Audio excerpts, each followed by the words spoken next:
Hi everybody, it's Kathy here and I'm playing along with Tara, the Paper Snob, and the Iron Crafter Challenge. And every month Tara pulls us ladies together for this great hop, and this month we are using ribbons, lace and trims. So I'm going to incorporate ribbons and trims and lace into mine. And I do apologise in advance that this is a somewhat longer video than normal, but overall this layout did take me 2.5 hours to complete. You're not watching it for that long. I have sped it up quite a lot, and I do the sewing off camera so that you're not having to sit through that process. So what I'm doing first up is I'm preparing my chipboard, and what I've decided to do with this chipboard here, which is a dream catcher, is I'm going to heat emboss it, and I'm mixing it with different colours. So I'm getting some pinks and some golds, and then I add in some sparkles, which is called fairy dust, and I just love how the overall effect of that is when it's finished. So there you can see I'm adding that pinks fairy dust there. So I love heat embossing. I get a little bit of satisfaction watching it melt onto the surface as the heat gun runs over the top of it, and it always amazes me that it just goes so nicely onto the product, and I just love the overall effect. So I don't even know why I don't do it as often as I should. But so today I'm heat embossing this one, and I also have the dangles that I'm going to use on the layout as well. So I'm going back over the embossing with the drawbar there, and that's allowing me to add more of the glitter to the overall product so that it adds more depth to my dream catcher.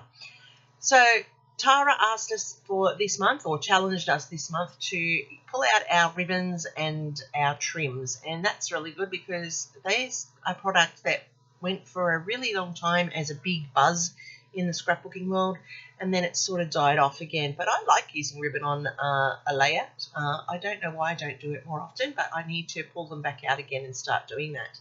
And I'm just finishing off the last of the heat embossing here, and this one here has just the sparkle dust on it, because I like the colours and they will mix in with the papers beautifully. Now these chipboard are from Scrapbook Fantasies. They are an Australian company, and their product is so good. They make all of these chipboards on site, which is great, and they cut them out, and it's all Australian owned and Australian made, and they do ship overseas as well. So I will put their details down in my description box if you're interested in checking them out for their quality goods and products. And I will disclose that my papers for this one are all Scrapbook Fantasies as well. So I'm going to line my dream catcher here with some lace. So this is the start of putting in the trims onto my layout, and having a terrible time here with the double-sided tape. I like to start when I'm using the lace to put the double-sided tape down to hold it, as well as the glue, just so that it's got a strong point of contact at the beginning, particularly when I'm doing a rounded edge like this. And the Nouveau Deluxe glue will hold it in place. It's just being patient, and so that's something I'm not very good at. I want it done, and I want it done now, so I need to get some more of that tacky glue, my favourite, because it works so much better in this sort of environment and this sort of project. So I'm just going around and adding a delicate layer of lace. I just wanted to soften up the lines on this dream catcher so that for the layout it's got that softer look when you see it all come together. Now, as I said, I do hand stitch on this one. Tara will be proud. And I have got ribbons throughout the layout, and you'll see that as we move on. So I have chosen to use this paper here as my frame, and so I'm going to gut it because I do need some of the blue for one of the layers in the layout. The branding strip I trimmed down as well because I need that for a strip on the layout, and here I'm doing the inside because that's going to be my base, and I'm actually going to matte the base on the black as well, just to make it pop up off the frame. So I'm trimming that down, and I'm keeping that to the side because I do need that black piece in my layout, and you'll see that as we keep going. So the inside of the black here is going to be used to matte my photo, and I'm also going to need it to matte some other pieces on the layout. So I'm just going to distress the edges of the paper, and I'm using what's it called? The smoked timber one, my favourite for the dark smoky look around the edges of the paper here. And that's just to lift it up off that frame and give it a little bit more definition. Now in pieces around it, I want it to add some interest instead of just being a straight frame. I'm just roughing up pieces along the edges, and that's just going to add points of interest. And I made sure that I did the inking before I did this distressing so that it just folds nicely on the layout. And I will then copy those distressed parts once it's down on the black mat, so that the black mat folds into those distresses as well. And that's just a way of adding interest to the layout and visual interest for your eye as it moves around. It's just something that I like to do. Adds a little bit of a shabbiness to the layout as well.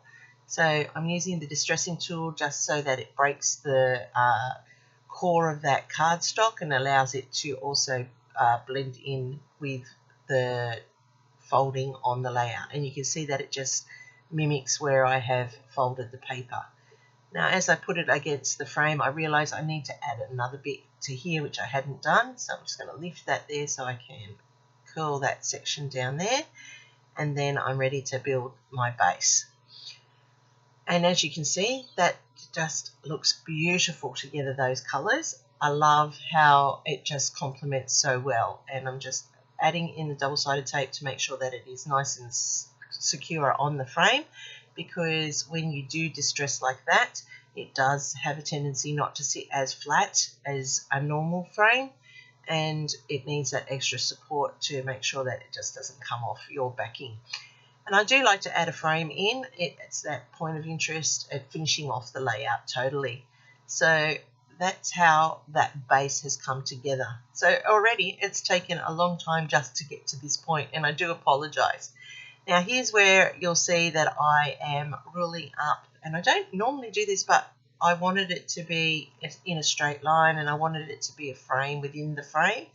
And that's where I have got one of MK's stitching rulers. Isn't it amazing? I just love it. Thank you, MK. It's amazing. All the way from America. Yes, I did buy one actually, and I bought the two of these plus the circular one, and I'm waiting on the waiting list for the hexagon. I so need the hexagon one. So I'm adding in a little bit of lace here to the circle. You can see now where I've stitched that whole border, and I've also stitched around this circle. So I did that off screen so that you didn't have to watch that process. And I am adding some more lace into the layout here, and that circle is a part of the process, and you can see the stitching there. Now using this one, I'm going to cut some fishtail banners. I'm just going to trim off a bit there because I don't want all that pink in it. I want a contrast. And I'm going to use another bit here as a landing point for my photo. Now I am going to map my photo in black, and this photo is of my daughter. She doesn't she was at the beach, and she didn't realise I was behind her, and I was taking the photo as she was just enjoying the moment at the beach. It was a quiet moment for her watching the surf, and I just love this photo. So I am ink distressing my fishtail banners. You saw that I cut those into there. Now there's that piece that I cut off that base, and the branding strip there, which I need to go down the centre as well. And what I'm going to do is not only just smoke them, I am going to put them through the paper crinkler to give them some texture, and I like that effect, giving it the corrugated effect, and that's adding some more texture to the layout. Now what I'm doing now is I am going to matte all of these pieces with the black, and that's just going to allow it to pop up off that background, and also just add the drama to the overall layout and the appeal of it. So each of these pieces are all going to be matted, and I like using the black to matte right across the layout. Now that wasn't exactly straight, so I've just moved that banner across a little bit to tighten that up. And as you can see, this makes each of those pieces stand out just that little bit extra, and I love that overall effect for a layout. So I'm just cutting in the fishtail for the two banners here, and they are outlined with the black, and I'm just going to layer them onto the layout and build the base up from now. So I'm going to have one horizontal and one vertical, and as I said, they're just to add interest to the layout and draw your eye to the photo. And I just love, and I've got to put in some ribbon, remember, I need some ribbon, so I'm just going to add some ribbon to the side of this blue corrugated piece of paper. And I do like how that comes up. I need to use that a little bit more, I think, to add more interest to the layouts and give some visual appeal. So I'm going to put the ribbon down the side here, and that's going to be a feature of the layout as well. I like it because it is a calico ribbon, and it has like a zigzag stitch pattern on it, and it looks like it's meant to be part of the banner process there, and it just sits nicely against the colours, as you can see. So that's where I've tucked that ribbon in there. So now I've got some ribbon, I've got some thread, I've got some lace, so I'm using up all my trim ideas here.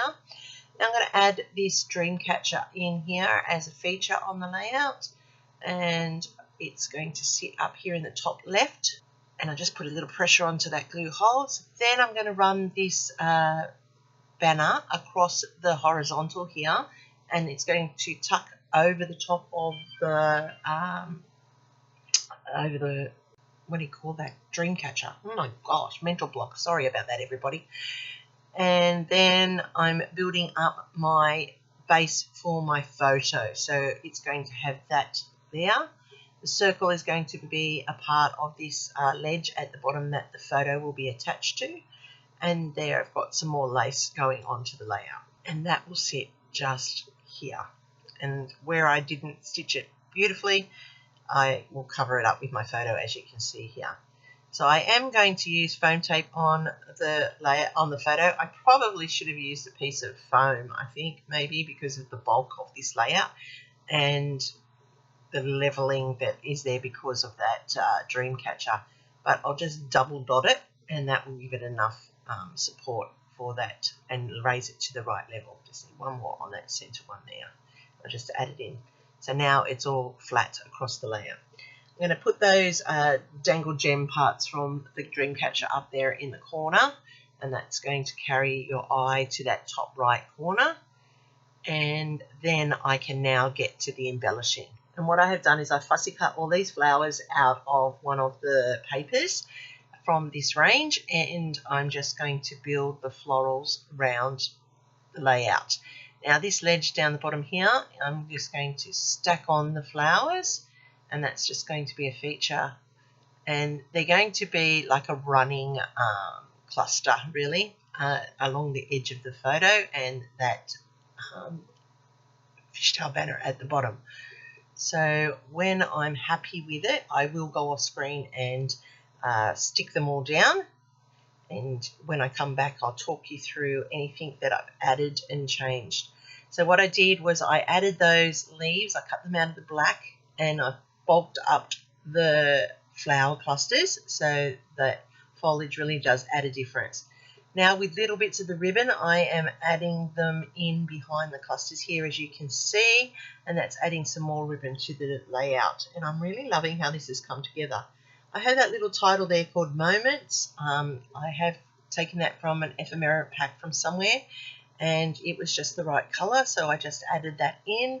And to finish it off, I'm putting in my visual triangle of 3 lots of 3 pops of colour, which I will flatten to make them look like enamel dots.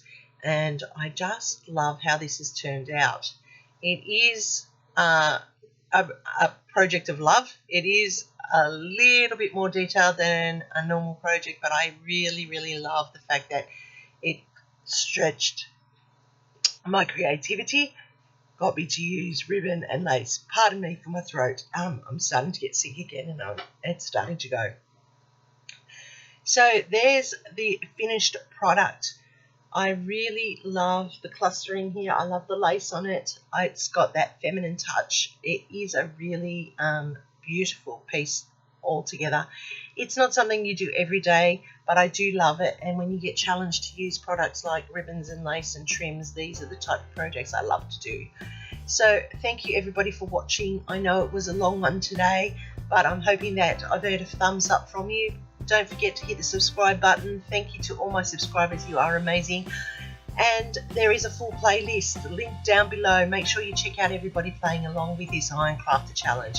Happy scrapping, everybody. Here's my next video for you, and I'll see you over there.